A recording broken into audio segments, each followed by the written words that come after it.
Hi everybody. I'm going to take a quick minute here and try to simplify these national park passes. They're a great deal, but the government tends to overcomplicate things, as we probably can all agree. So I'm going to try to simplify this down for someone who has never had one of these before, let you know why you probably need one, why you want one, and the best one for your situation, because there are 6 choices for these things basically, and also explain what they actually do. So let's figure out how to get you guys one of these and make sure you get the right one.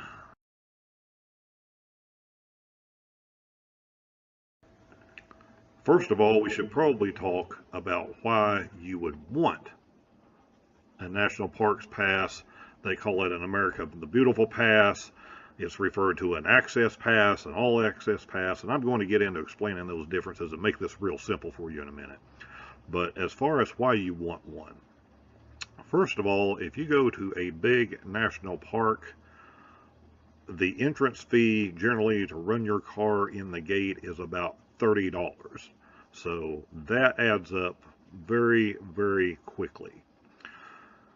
The second thing, and what a lot of people don't realize, is this thing is not just for national parks, okay, of which there are 58, I believe, in this country. There are about 120 national monuments. There are national wildlife refuges. There are over 2,000 other little national landmark things, and you go in, and the admission may be $7 per person. With one of these passes, the pass holder and 3 other people can get into these places for free. So again, it's $30 here, $20 there, $25 somewhere else. If you're doing much traveling or want to do much exploring, even in an area close to you, this is why you are going to want one of these. You can use it and the savings will really add up. It does not take long to pay for itself at all. Now, as far as the types of passes, we're going to eliminate one thing right off. They have passes for volunteers, all of these different oddball things. If this is your first time, you're not going to be doing any of this. Second of all is military. If you are active duty military, there is a pass for that for free. Okay. Now, if you are a fellow veteran, none of this applies to you. This is for active duty military only, which means if you are a veteran, you now have to get one of the other 3 passes.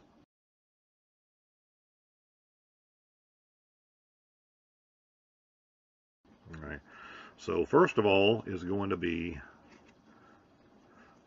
just what they call an annual pass. Ignore the picture on these things. They put different pictures on different ones. Depending on where you get them has nothing to do with the type of pass it is. What matters is what's over here. Okay. The annual pass is a pass that anyone can go get. It is going to cost you $80 per year. The second type of pass is a senior pass.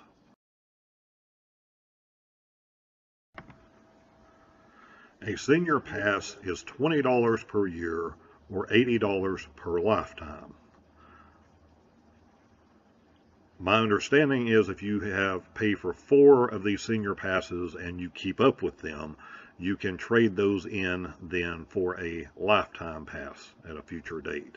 Again, things have to be complicated, but that is the basis of a senior pass, anybody over the age of 62. Now, this is for the pass holder. The guest that you, 3 guests that you can take with you to these things, the car full of people you take into a national park, none of that matter. Their ages don't matter. It is only about the age of the pass holder. So if you are over the age of 62, you can get the senior pass. The third type of pass is going to be called an access pass.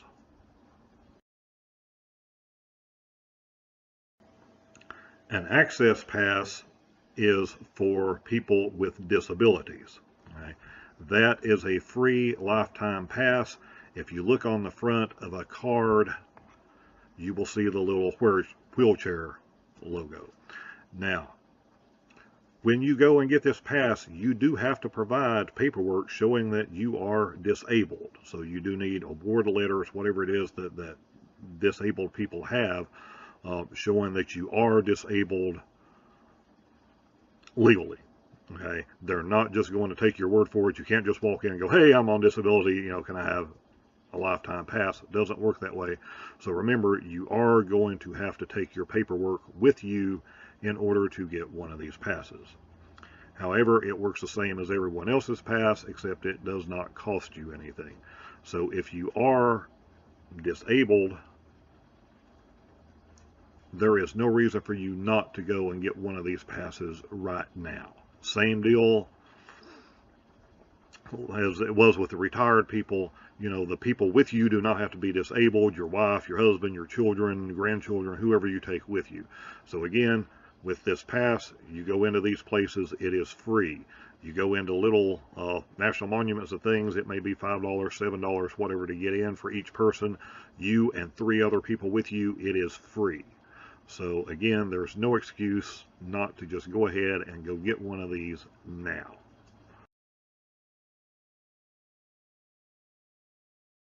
Okay, now, if you're going to be doing camping, remember, we're down to 3 types of passes, and what matters is what is right here. Okay? If you have a senior pass, or if you have an access pass because you have a disability, then your camping fees are going to be basically 50%. Sometimes they do an odd equation. It is 50% of the normal fee, and they tack on a couple more bucks for full hookups. Some do, some don't. But as a base example, if you go somewhere that's national, federal, if the camping is $20 a night, with one of those 2 passes, you would only pay half. You would pay $10. I've seen places without hookups are as cheap as $5, $7, even with hookups. Sometimes they're as cheap as $10 or $12. Knocking those down to half, I mean, it's just unbelievable how cheap you can camp in a lot of these places. And it's not just national parks. It's all the wildlife refuges. It's Army Corps of Engineer areas that have their own campgrounds.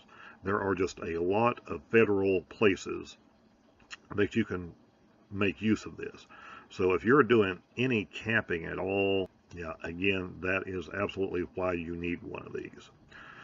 Now, the difference in these comes with working stiffs, even if you're a veteran. Now, if you're not disabled to get the access pass, you're not over the age of 62 to get the senior pass, then you are like me, and you are going to have what is the annual pass. Now, as we discussed before, the annual pass still gets you into all these monuments and national forest and everything like that as far as your drive-in fees. It does not, however, get you the half-price camping. That is the bummer.